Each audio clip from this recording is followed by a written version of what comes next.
The mirror in the barbershop framed my reflection like a cruel spotlight, my wife's voice slicing through the hum of clippers. "You're the ugliest man in here, Tom." Her laugh, sharp and brittle, ricocheted off the tiled walls. The other men, strangers with half-shaved heads, froze, their eyes darting to me, then away. My face burned, not from the razor's graze but from the weight of her words, delivered with a smirk that didn't match the warmth I'd once known in her eyes. I forced a chuckle, mumbling, "Yeah, love you too." But my gut churned. The barber, an older man with a steady hand, paused, his scissors hovering, as if he sensed the undercurrent of something darker. I sat rigid in the cracked leather chair, the air thick with the scent of talcum powder and aftershave. My wife, Sarah, leaned against the counter, scrolling through her phone, her auburn hair catching the fluorescent light. She hadn't looked at me since her comment, her fingers flicking across the screen with a rhythm that felt too deliberate. The barbershop buzzed with small talk, sports, weather, local gossip, but I couldn't shake the sting of her words. Ugly. It wasn't just the insult. It was the ease with which she'd said it, like a truth she'd been holding back. I watched her reflection, searching for a hint of the woman who'd once traced my jawline with soft fingers, and whispered I was her world. As the barber dusted off my neck, I caught a stranger's gaze in the mirror, a woman waiting by the door, her dark eyes locking onto mine. She winked, her lips curling into a subtle, knowing smile before she turned and stepped outside. My heart stuttered. It wasn't just the gesture, it was the contrast. Sarah's cruelty, this stranger's fleeting warmth, it jolted me, like a spark in a dark room. I paid the barber, my hands fumbling with the bills, and followed Sarah out into the biting November air. The woman was gone, but her smile lingered in my mind, a question mark I couldn't erase. We walked home in silence, the crunch of leaves underfoot the only sound between us. Sarah's phone glowed in her hand, her thumb moving ceaselessly. I wanted to ask who she was texting, why her face softened at the screen in a way it hadn't for me in months. But I didn't. Doubt had been creeping in for weeks. Her late nights at the office, the way she'd started locking her phone, the perfume I didn't recognize on her coat. Each clue was small, dismissible, but together they formed a shadow I couldn't ignore. "Sarah," I said finally, my voice low, "what was that back there? The ugly thing." She glanced up, her expression unreadable, then shrugged. "Just a joke, Tom. Don't be so sensitive." Her tone was light, but her eyes didn't meet mine. I swallowed the urge to press her, to demand why her jokes now felt like blades. Instead I nodded, my chest tight with a mix of anger and fear. I loved her. God, I loved her. But love was starting to feel like a house built on sand. At home, she disappeared into the bedroom, claiming a headache. I poured a whiskey, the glass cold against my palm, and sat in the dim living room, replaying the day. The barbershop. Her words. The stranger's wink. My mind spiraled, picking apart memories. The way Sarah had started dressing sharper, her sudden interest in weekend work retreats. I'd rationalized it all.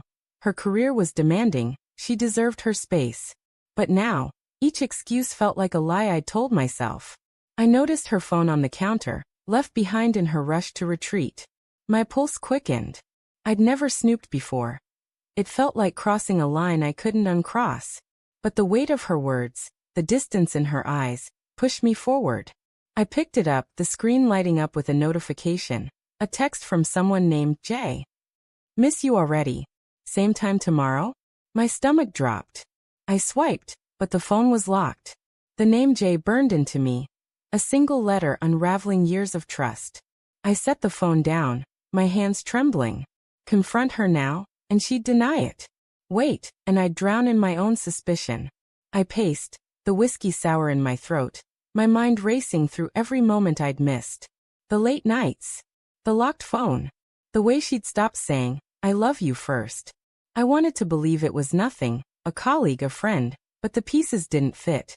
The stranger's wink flashed again in my mind, a cruel reminder that someone could still see me, while Sarah seemed to see through me. The next morning, Sarah left early, claiming a meeting. I followed her.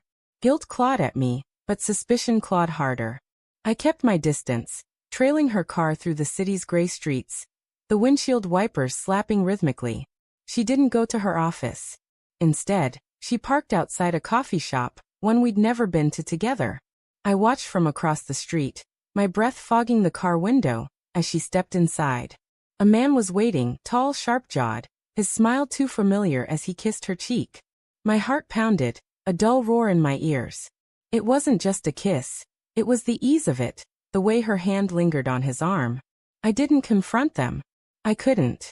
My legs felt like lead, my mind a tangle of rage and heartbreak. I drove home, the city blurring past, and sat in our living room, staring at the life we'd built.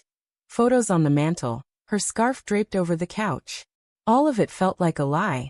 When Sarah came home, she smiled, oblivious, and asked how my day was. I wanted to scream, to demand answers, but my voice caught. Fine. I said, the word tasting like ash.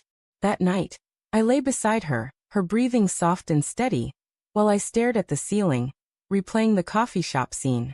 I thought of the stranger at the barbershop, her wink a fleeting lifeline in a sea of betrayal. I didn't know who Jay was, but I knew Sarah wasn't mine anymore, not fully. The realization wasn't loud or explosive. It was quiet, a slow bleed of everything I'd believed in. The next day, I went back to the barbershop, needing the hum of clippers, the simplicity of a routine to anchor me. The same woman was there, waiting by the door. She smiled again, softer this time, and slipped a note into my hand as she passed. "You're not invisible," it read, with a phone number. I stood frozen, the paper trembling in my fingers, as Sarah's voice echoed in my mind. "Ugliest man in here." I didn't call the number. I didn't need to. The note wasn't about desire. It was about being seen, when the person who vowed to love me no longer could. I drove to the coffee shop instead, my heart a war drum. Sarah was there, with him, laughing in a way she hadn't with me in months. I didn't go inside. I didn't need to. The truth was clear, a blade through the fog of denial. But as I turned away, my phone buzzed. A text from Sarah. "Love you. Home soon." The words felt like a final betrayal, a lie dressed in the skin of everything we'd been. I didn't reply. I drove home, the note still in my pocket, and began packing a bag. Not to leave forever, just to breathe, to find the man I'd been before her words, before her secrets broke me.